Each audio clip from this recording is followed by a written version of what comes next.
की जय, छत्रपति संभाजी महाराज की जय।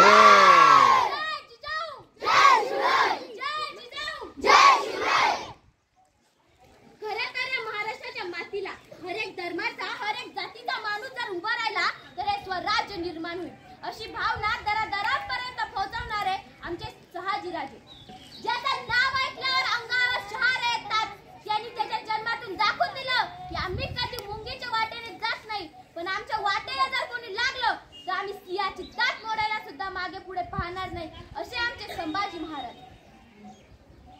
ज्याचं नाव ऐकल्यावर आमच्या घरातल्या आया बहिणींना वाटतं की असं पोर आमच्या पोटी जन्माला यावं. जगातला सर्वात उत्तम पुत्र म्हणजे छत्रपती शिवाजी महाराज. जिथे मस्तक चुकवतात, असं म्हणतात की जिथे मस्तक चुकवतात त्या जागा खूप कमी झालाय, पण ज्यांना पाहून मस्तक नतमस्तक होतं ना, की ज्यांना पाहून मस्तक नतमस्तक होतं ना, अशा आमच्या राष्ट्रमाता राजमाता जिजाऊ. व्यक्ती विना गती गेली, गती विना व्यक्ती गेली, व्यक्ती विना शुक्र खचले, एवढा अनर्थ एका आदि व्यक्तीने केला, ते म्हणजे महात्मा ज्योतिराव फुले. बापांनो, जेवणाचं ताट सोडा, पोराले कपडे देऊ नका, पण पोराले शाळेत पाठवा, असे शाळेचे साध्या भाषेत सांगणारे संत गाडगे बाबा. मला भारताची राज्यघटना लिहायला जास्त वेळ लागला नाही, कारण माझ्या डोळ्यासमोर छत्रपती शिवाजी महाराजांचे स्वराज्य, छत्रपती शिवाजी महाराजांचा स्वराज्य. माझ्यासारखी सामान्य मुलगी या ठिकाणी बोलू शकते, ज्यांनी स्त्री शिक्षणाचा पाया रचला, अशा माझ्या क्रांतिज्योती सावित्रीबाई फुले व यांना सर्वांना सतशः नमन करून मी माझ्या भाषणाला सुरुवात करते.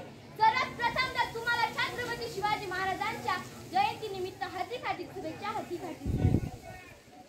मित्रांनो, काही क्षण असे असतात की ते विसरून जातात आणि काही क्षण असे असतात की ते विसरत नाही, आणि असा आजचा हा क्षण. खरं सांगू तर परिस्थिती कशी झाली हो, घरापुढची रांगोळी गेली आणि घरातलीच माणसं बिघडली, घरापुढचा सडा गेला आणि घरामध्येच राडा झाला, आईची मम्मी झाली, मम्मी रमी खेळायला लागली, पप्पाचा डॅडी झाला, डॅडी गावरान प्यायला लागला. मॉम डॅडच्या जमान्यात आमच्या पोरांचा कधी लॉलीपॉप झाला हे आम्हालाच कळत नाही. पहिल्याच जमावाला म्हणायचा हम राजे है, हमारे राजे है, हमारे बीच कोई नहीं आ सकता, आणि आता जमावाला म्हणतो मैं और मेरी वाइफ को